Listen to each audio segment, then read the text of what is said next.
Bom dia, turma boa do canal Ave Mais, um grande abraço. Um abraço para você ligado aqui no Acorda Vascaíno. Oferecimento da 1xBet, a 1xBet parceira do canal Ave Mais. Primeiro comentário tem um link. No link você faz seu cadastro, usa a palavra Ave Mais e você dobra a sua aposta para poder ganhar dinheiro. A 1xBet paga bem, paga rápido e é uma empresa muito séria. 1xBet, parceira do canal Ave Mais. O Vasco perdeu ontem para a Ponte Preta por 3-1 e eu posso dizer que algumas coisas me deixaram minimamente esperançosos. Só não sei se essa esperança não é pouco para aquilo que a gente quer. O Vasco vai subir. Eu acho que o Vasco sobe. Há muitos times ruins jogando nessa Série B. O Jean Faísca ontem falou depois do jogo, no nosso pós-jogo, algo que me chamou muita atenção. O Vasco não tem treinador há 13 jogos. Se a gente for contar o trabalho do Maurício Souza, que eu acreditei pela maneira como foi feita a contratação. Mas, é claro, o Maurício Souza era uma dúvida, porque ninguém o conhecia. Se fosse o André Jardine, talvez fosse mais crível saber que ele vai fazer um trabalho melhor. Porque treinou Seleção Brasileira, treinou o São Paulo Futebol Clube, mas a vinda do Maurício Souza e o Emílio Faro em 5 ocasiões foi mais um jogo em que o Emílio Faro comandou o time do Vasco. O Vasco tem 13 rodadas sem um treinador, ou um treinador efetivo. E mesmo assim está na 4ª colocação, com 6 pontos na frente daqueles que o buscam. E por isso que eu acho que é muito difícil que o Vasco entregue, nesse momento, a classificação para a Série A. Mas algumas coisas precisam ser feitas. Uma já está sendo feita. Acho que é muito importante e não se deve ter medo, apesar de ter dado muito errado no ano de 2021 e também em 2020, de dar responsabilidade total e plena aos jovens da base para resolverem. Só que eu acho nesse momento que os jovens que estão crescendo e estão subindo são jogadores acima da média, jogadores de seleção brasileira. Diferente, por exemplo, quando nós tivemos Gabriel Peck, que para mim é uma grande incógnita. Acho que o Gabriel Peck, pelo bem dele, deveria ser preservado. Acho que o Gabriel Peck é um jogador hoje que não tem condição de, nesse momento, vestir a camisa do Vasco. Precisa de um descanso. Precisa não ser mais a opção. Está muito mal, muito inseguro, muito sem condição de jogar um futebol produtivo. Ainda mais para um jogador com quase 150 partidas. Peck entrega muito pouco. Aí ele é bom de recomposição, ele é bom de marcação. Mas para o fim principal dele, o Peck é muito fraco. O Peck é muito fraco. Fraco física, fraco técnica em algumas vezes e principalmente de cabeça. É um jovem que se abate demais com críticas, com pressões, com erros. E isso é letal para um jogador de futebol profissional. Então, os meninos que hoje estão entrando, diferentes daqueles dos últimos anos, chegam até num time respaldado, em que Thiago Rodrigues, em que Yuri, em que Nenê, agora Alex Teixeira, Anderson Conceição, são jogadores que dão um diapasão, dão uma tranquilidade. Então os meninos têm entrado, como Marlon Gomes, como Ignaldo, como Andrei Santos, e brilham intensamente. Mas daí vem a minha maior preocupação, porque os esteios, os caras que dão segurança para esses meninos, começam a cair muito de produção. Eu incluo o Thiago Rodrigues, que ainda salva o Vasco em alguns momentos, mas não está num momento tão feliz. Thiago Rodrigues tem estado inseguro, principalmente em saídas de bola, não tem sido o mesmo goleiro em alguns momentos tão importantes.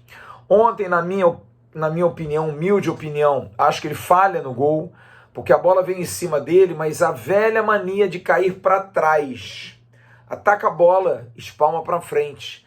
Ele ataca para trás, ele se joga e empurra a bola. Claro, ele está quase dentro do gol, a bola não sai do gol. Se ele ataca a bola, ele consegue tirar. Então eu acho que ele ontem falhou. Léo Matos é um lateral de 36 anos. Edmar é um lateral de 36 anos. Anderson Conceição é um zagueiro de 33 anos. É um time envelhecido lá atrás e que pode estar pagando um preço agora de ter jogadores bons, porque eu acho que o Anderson Conceição principalmente é um jogador bom. Acho que o Léo Matos, quando tem fôlego e cabeça no lugar, como foi no jogo com o Sport, quando ele voltou, fez um ótimo jogo. Edmar tem sido muito correto, mas nitidamente você vê nesses jogadores cansaço. Você vê que pesa uma Série B tão complicada e tão difícil. Então esses jogadores que são exemplos para esses jovens estão entrando numa fase complicada. Mas eu acho que o maior problema de todos vem do planejamento, de tudo que foi pensado. Porque você ficar 13 rodadas na dúvida de um treinador, desde que o Zé Ricardo saiu na 10ª, é muito ruim. Porque o Vasco vive na dúvida de um ano em que ele se torna SAF. E o quão isso complicou a vida do Vasco, porque foi durante o campeonato. Foi na hora em que o campeonato vinha afunilando. No início a dúvida, será que a gente vai chegar na janela a tempo, ou pelo menos numa boa colocação para não precisar tanto? Porque havia um temor, o Vasco vinha de um campeonato carioca em que perdera todos os clássicos, eliminado pela Juazeirense nas primeiras rodadas da Copa do Brasil, e aí? Então, até nisso, o Zé Ricardo foi útil, e muito útil, porque ele deu ao time uma gordura do Vasco hoje ter 39 pontos, muitos pontos conquistados pelo Zé Ricardo, invicto. Veio o Maurício Souza e esse foi um erro, porque não deu certo a avaliação. E acontece, apesar que Maurício Souza era um erro calculado. Por você ter um treinador que ninguém conhece, é ter muito peito para você assumir uma situação. E acho que o Carlos Brasil comprou essa briga. E isso pode custar caro para ele. Inclusive agora que o Vasco traz, através da SAF, Paulo Brax para ser o diretor executivo. Brasil é um cara de bom nível, é um cara muito bom, principalmente no trato com os jovens, na questão da transição, que esse ano é bem melhor, sejamos justos. Marlon Gomes, Andrei, Aguinaldo, o próprio Figueiredo, são jogadores que entraram e mandaram bem. Diferente dos últimos anos. Talvez a presença de Carlos Brasil tenha sido fundamental para isso. Mas ele está numa situação dificílima, porque ele bancou um treinador. E aí é que vem o ponto nevrálgico para mim. O Vasco está nesse ato, nesse buraco, pensando na SAF, pensando na janela, agora passou a SAF na GE, mas a Vasco SAF não está regularizada, ainda não tem CNPJ. Como fazer para contratar? É difícil. É muito difícil. É uma situação difícil. Que o Vasco mesmo se sabotou. Por conta das suas brigas políticas, por conta de tudo aquilo que vai à justiça, daquilo que atrasa processos, daquilo que atrasa diligências, daquilo que atrasa em reuniões de conselho que precisam aprovar. E tudo isso está batendo agora. Porque os norte-americanos passam, têm interesse, há uma expectativa hoje, e prometo a vocês que vou cobrar, de que alguma coisa seja feita, mesmo não tendo ainda a caneta oficialmente. A 777, ela deve estar apreensiva. Os dirigentes norte-americanos, e no caso aí eu falo norte-americanos por conta da empresa, mas o alemão Johannes Spohr, o Don Dransfield, que é do Grupo City, o inglês, o Juan Ciniegas, o colombiano, devem estar aflitos. Porque querem entrar, querem botar dinheiro, sabem que isso vai ser aprovado daqui a um mês. Mas daqui a um mês, acabou a janela que termina em menos de uma semana. E esse time do Vasco é um time que eu acho até que dá para subir, mas não vai ser como a gente imaginava. Porque, volto a dizer, jogadores importantes estão caindo de produção, estão caindo tecnicamente. O Vasco repôs as duas laterais com um lateral direito que ontem foi mal e que veio precedido de uma péssima fama, de ter sido muito ruim no Avaí, mas foi campeão com a Chape em 2020, foi campeão com o Atlético Goianiense em 2016. Será que não foi só ontem? Só que o Vasco não pode ter essas dúvidas mais. Trouxe o lateral esquerdo Paulo Vitor, diferente, um jogador que ataca mais do que defende. Mas será que o Vasco tem que atacar tanto? Será que o Vasco não tem que somar pontos? Ou deixa a brecha para que Paulo Vitor, de repente, seja uma segunda linha de 4, um jogador lá na frente? É muita mudança, né? Para um time fraco, para um time tecnicamente fraco. E aí, vou dizer finalmente, o Vasco precisa de um treinador. Emílio Faro é um sujeito que eu já falei aqui, de altíssimo nível, e que assumiu essa banana e conseguiu dar esperança ao torcedor. Porém, acho que o Vasco precisa de um peso, o Vasco precisa de alguém grande, alguém que vai abraçar esse grupo e vai dizer, vamos embora, e montar o mínimo básico, porque para a Série B não precisa de nada além disso. Nada. O Vasco vai pegar a Tombense, o CSA, o Bahia, esse sim, o Guarani em casa, o Brusque, e vai jogar com o Grêmio. Nesses próximos 6 jogos, 2 são contra adversários grandes, que estão no G4 à nossa frente, Bahia e Grêmio. Os outros não são. Deveria ser para o Vasco mais tranquilo, mas não o é. E esse é o ponto principal, você tendo um treinador grande, você tendo a segurança, que é outra coisa que precisa ser falada já, dar segurança a quem está dentro do clube. Que por pior que esse time seja, por pior que esse time não consiga jogar, mas são esses jogadores que vão brigar para o nosso acesso. E a gente precisa dar a eles, ao pessoal do departamento de futebol, tranquilidade, calma. Essa transição nesse momento é péssima. Péssima. A briga continua. Luiz Melo entra, Luiz Melo não entra. Ele sai ou ele não sai. Quem vai ser o segundo do comitê da SAF? É Roberto Duque Estrada? É Carlos Roberto Osório? É Vitor Roma? É José Cândido Bulhões? Quem é? As mesmas discussões, as mesmas celeumas. E nós estamos jogando a Série B. Será que a gente consegue ter um pouco de paz nesse clube insuportavelmente insuportável? Em que tudo é motivo de briga, sem pensar que o mais importante joga à noite. A gente está num momento difícil. Está sendo difícil torcer para o Vasco. Está sendo muito difícil.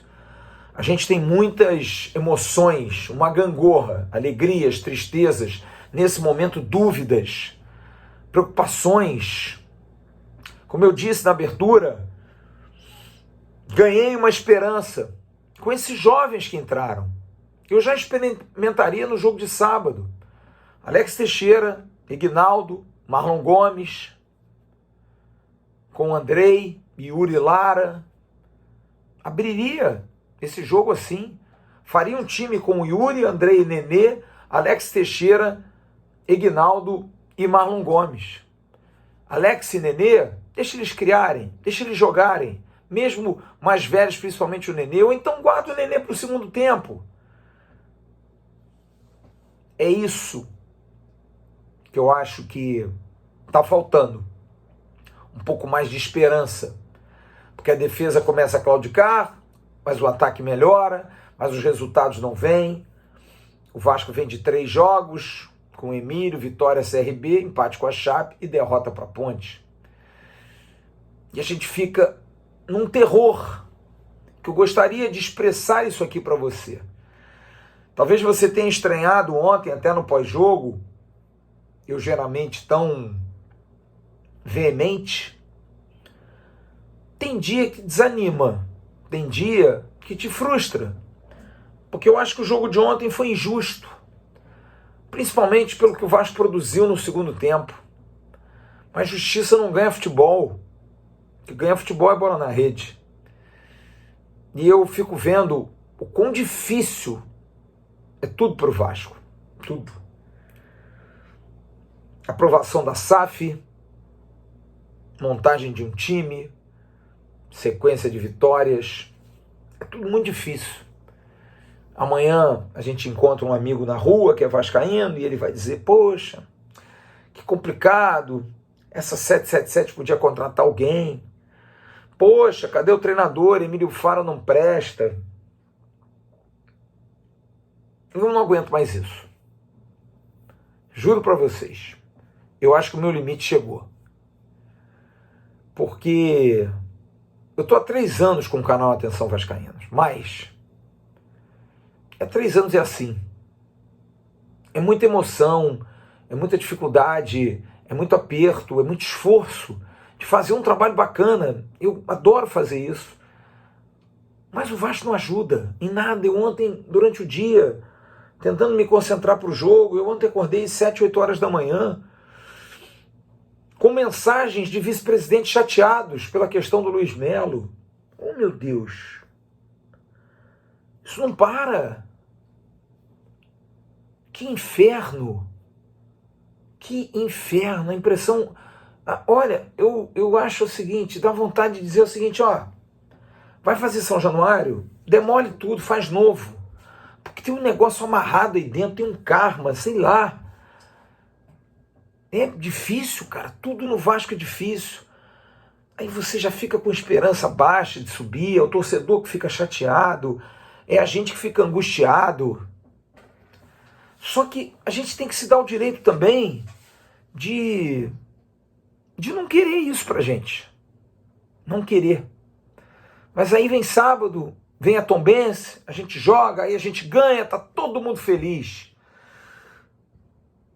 A esperança aumenta, a gente tem que torcer pro Londrina perder. O Sampaio Corrêa, que ganhou ontem, não pode ganhar mais. Mas aí a gente tem uma sequência contra CSA, Bahia e Guarani. Mas depois a gente vai a Brusque. É difícil, cara. É difícil. Porque a gente vive uma realidade, como eu já falei aqui, de torcedor do América. Eu já cobri o América. Gosto muito do América. Diria até que torci pelo América quando comecei a trabalhar em 1986. Mas eu entendi o que era. Porque o América era um clube que não disputava. Enfim, estava ali. Até nos anos 80 era muito mais pujante. Mas, mesmo assim, não tinha a força dos outros, dos grandes. E eu vejo o Vasco hoje, eu vejo muito o América. Muito, eu fiz muito jogo da Portuguesa de São Paulo no Canindé, Copa São Paulo, aquele torneio do Luciano do Vale. Eu vi a Portuguesa bem. Denner, Tico, Leandro Amaral, Bentinho, grandes times, né? E vejo a Portuguesa hoje mal. E fico me colocando no lugar do Vasco, que vai mudar com a SAF, é claro que vai mudar. Talvez seja muito alarmismo da minha parte, mas cansa, cara. Porque tudo no Vasco é difícil, eu tenho certeza que com a SAF também será. Porque sempre vai ter gente reclamando, sempre vai ter gente achando ruim, sempre vai ter gente desconfiando. Que DNA é esse que a gente abraçou, né?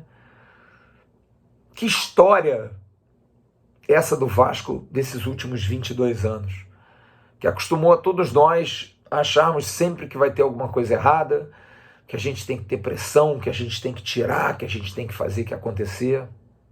É difícil, cara, muito difícil.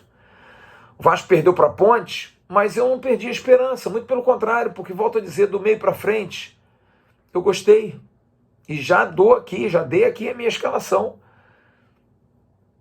Yuri, Andrei, Nenê, Marlon Gomes, Alex Teixeira e Aguinaldo. Era o meu time para sábado.